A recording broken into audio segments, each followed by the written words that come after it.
আবারও পিছিয়ে গেল Bangabandhu junior Asia cup hockey. তবে টুর্নামেন্ট পেছালেও বঙ্গবন্ধুর নামেই আয়োজিত হবে এই আসর, জানিয়েছেন ফেডারেশনের ভারপ্রাপ্ত সাধারণ সম্পাদক। জাতির জনক বঙ্গবন্ধুর জন্মশতবার্ষিকী উদযাপনে জুনিয়র এশিয়া কাপ আয়োজনের প্রায় সব প্রস্তুতি সেরে রেখেছিল হকি ফেডারেশন। বঙ্গবন্ধুর নামে এই আসরের টাইটেল স্পন্সরও ছিল তৈরি, কিন্তু করোনায় স্থবির হয়ে যায় সব আয়োজন। এ বছরের জুন থেকে টুর্নামেন্ট পিছিয়ে নেওয়া হয় 2020 সালের জানুয়ারিতে। সবশেষ আবারও পিছিয়ে দেওয়া হয়েছে আসরটি, ফলে আগামী মার্চের মধ্যে টুর্নামেন্ট আয়োজন সম্ভব হচ্ছে না। আমরা বঙ্গবন্ধু শতবার্ষিকী উপলক্ষে এই টুর্নামেন্ট করতে চেয়েছিলাম, সে কারণে কিন্তু আমরা এটা বঙ্গবন্ধু নামেই টাইটেল স্পন্সরশিপ নিয়েছি।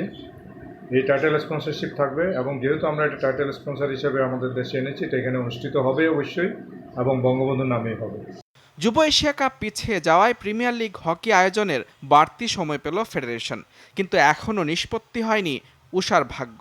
সঙ্গে ক্লাবগুলোর আর্থিক সংকট।